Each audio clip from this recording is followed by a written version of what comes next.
Governor Arif Muhammad ഖാന്റെ മുന്നിൽ എല്ലാവരും ക്രിമിനലുകളാണ്. അങ്ങനെ എല്ലാവരെയും എന്ന് പറയരുത്, എന്നാൽ ചിലർ ഒഴികെ എന്ന് കൂട്ടിച്ചേർക്കണം എന്ന അഭിപ്രായമുള്ളവരുമുണ്ട്. ആരെയാണ് ഒഴിവാക്കുന്നത്? ക്രിമിനൽ അല്ലാത്ത ആരാണ്? അത് സംഘപരിവാറുകാർ മാത്രമാണ്. സംഘപരിവാറുകാർ മാത്രമാണോ ക്രിമിനലുകൾ അല്ലാത്തത്?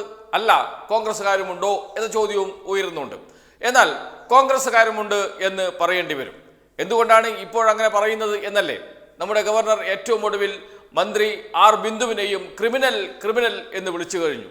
ആ ക്രിമിനലിന് മറുപടി പറയാൻ ഞാൻ തയ്യാറല്ല എന്നാണ് ചോദ്യത്തിന് മറുപടിയായി മാധ്യമപ്രവർത്തകരോട് പറഞ്ഞിരിക്കുന്നത് നമ്മുടെ ഗവർണർ ആരിഫ് മുഹമ്മദ് ഖാൻ.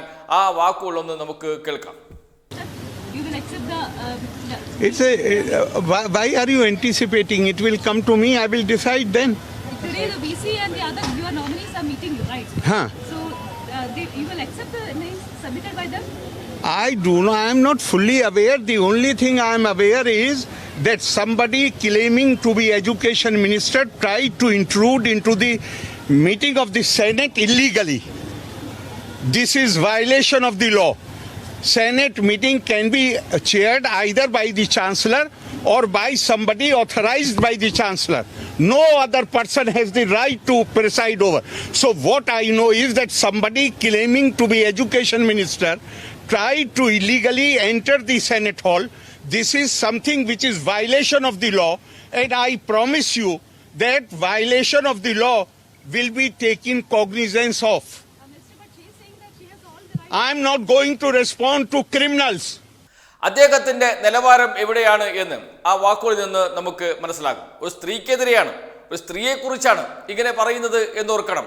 ഒരു മന്ത്രിയെക്കുറിച്ചാണ് എന്നത് പോകട്ടെ, ഒരു സ്ത്രീയോട് കാണിക്കേണ്ട സാമാന്യ മര്യാദ പോലും കാണിക്കാൻ കഴിയാത്ത ആളായി നമ്മുടെ ഗവർണർ ആരിഫ് മുഹമ്മദ് ഖാൻ മാറി എന്ന് പറയേണ്ടി വരുന്നതിൽ ഒരു മലയാളി എന്ന നിലയിൽ നാണക്കേടാണ് എന്ന് പറയേണ്ടി വരും. അത്രമാത്രം നാണം കെട്ട അവസ്ഥയിലാണ് നമ്മുടെ ഗവർണർ ഇപ്പോഴുള്ളത്. അദ്ദേഹം SFIക്കാരെ ക്രിമിനൽ എന്ന് വിളിച്ചിട്ടുണ്ട്, DYFIക്കാരെ ക്രിമിനൽ എന്ന് വിളിച്ചിട്ടുണ്ട്. പോകട്ടെ, അത് ഒരു സമരത്തിന്റെ ഭാഗമായിട്ടാണ് എന്ന് പറയാം. അതല്ലെങ്കിൽ അദ്ദേഹത്തിനെതിരെ അവർ കരിങ്കൊടി കാണിക്കുന്നുണ്ട് എന്നെങ്കിലും പറയാം. അങ്ങനെയെങ്കിലും അവരെ ക്രിമിനൽ എന്ന് വിളിച്ചപ്പോൾ സാരമില്ല, ഒരു സമരമുണ്ടല്ലോ, അവിടെ ഒരു അക്രമ സ്വഭാവം വേണമെങ്കിൽ ആരോപിക്കാമല്ലോ എന്നെങ്കിലും പറയാം. അങ്ങനെ ക്രിമിനൽ എന്ന് SFIക്കാരെയും DYFIക്കാരെയും ഒക്കെ അദ്ദേഹം ആവർത്തിച്ച് വിളിച്ചുകൊണ്ടേയിരിക്കുന്നുണ്ട്. പക്ഷേ ഒരു വനിതാ മന്ത്രിയെ അങ്ങനെ വിളിക്കാൻ പാടുണ്ടോ എന്ന ചോദ്യം അദ്ദേഹത്തിന്റെ മുഖത്ത് നോക്കി ചോദിക്കാൻ മലയാളികൾക്ക് കഴിയേണ്ടതുണ്ട്. അദ്ദേഹത്തിന്റെ മുഖത്ത് നോക്കി ചോദിക്കേണ്ടതുണ്ട്.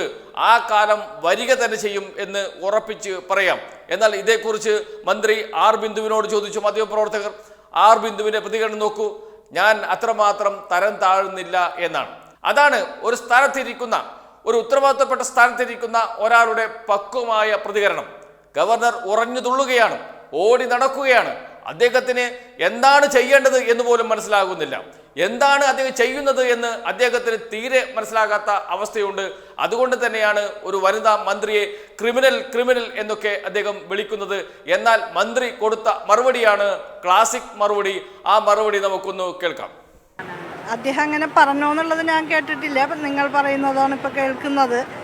അങ്ങനെ പറഞ്ഞിട്ടുണ്ടെങ്കിൽ എനിക്ക് അതിന് മറുപടി പറയാൻ നിൽക്കേണ്ട കാര്യമില്ല. കാരണം എന്താണെന്ന് വെച്ചാൽ അദ്ദേഹം ആരെങ്കിലും അവരിയ്ക്കുന്ന ആ ഇരിപ്പിടത്തിന് അനുസരിച്ച് പെരുമാറുന്നില്ലെങ്കിൽ നമ്മളും അതുപോലെ തന്നെ ചെയ്യാൻ പറ്റില്ലല്ലോ. ഞാൻ ഇപ്പോൾ ഇരിക്കുന്ന ഉത്തരവാദിത്തത്തെക്കുറിച്ച്, അതിൻ്റെ ചുമതലകളെക്കുറിച്ചൊക്കെ ഉത്തമ ബോധ്യത്തിലാണ് ഞാൻ പോകുന്നത്. അപ്പോൾ എൻ്റെ ആ നിലവാരം കളഞ്ഞു കുളിച്ചുകൊണ്ട് സംസാരിക്കാൻ ഞാൻ ഉദ്ദേശിക്കുന്നില്ല.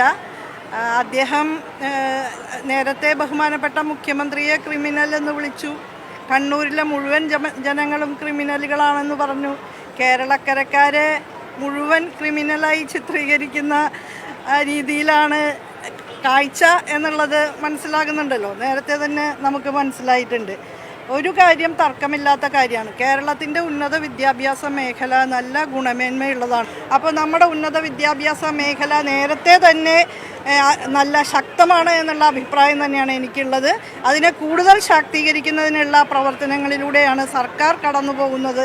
അപ്പോൾ വെറും അനാവശ്യമായിട്ടുള്ള വിവാദങ്ങളിലേക്ക് പോകാനല്ല താല്പര്യം, സംവാദാത്മകമായിട്ടും സൃഷ്ടിപരമായിട്ടും കാര്യങ്ങൾ നടക്കുന്നതിനാണ് നമ്മൾ ഊന്നൽ നൽകേണ്ടത്.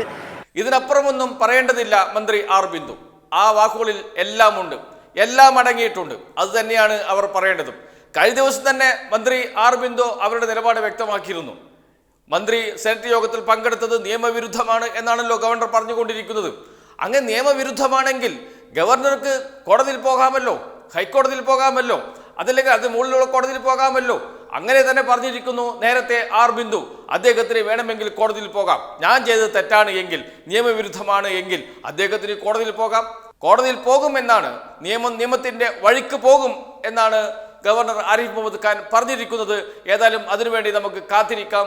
ഒരു കാര്യം ഉറപ്പാണ്, കേരളത്തിൽ അല്ലെങ്കിൽ രാജ്ഭവനിൽ ഇതുപോലെ ഇത്രയ്ക്കും നിലവാരമില്ലാത്ത രൂപത്തിൽ സംസാരിക്കുന്ന ഒരു ഗവർണർ ഉണ്ടായിട്ടില്ല എന്ന് ഉറപ്പിച്ച് പറയേണ്ടി വരും.